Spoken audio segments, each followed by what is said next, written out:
Welcome to the Genius Factory. Enjoy the video. You start by creating or opening an HTML file in Visual Studio. This gets you into the right edit context with IntelliSense.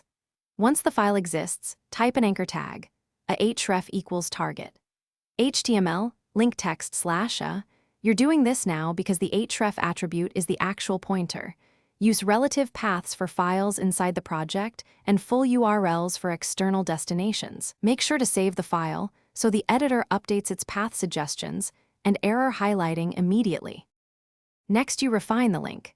Add target equals blank if you want the link to open in a new tab, and include a concise title attribute for accessibility and improved hover feedback.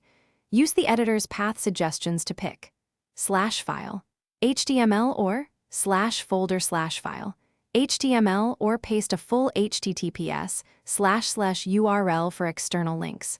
Once done, use Visual Studio's built-in browser preview or press Ctrl plus F5 to open the page in your browser so you can click and finish by saving the HTML and reloading the page in the browser. If you're using Live Preview, refresh the preview pane. Verify the link opens the intended resource. If it doesn't work, check the href spelling and the actual file location and confirm any base href isn't altering relative paths. As a quick troubleshooting tip, clear the browser cache or test in an incognito window. Stale cached pages often mask recent edits and make it look like your link change didn't apply.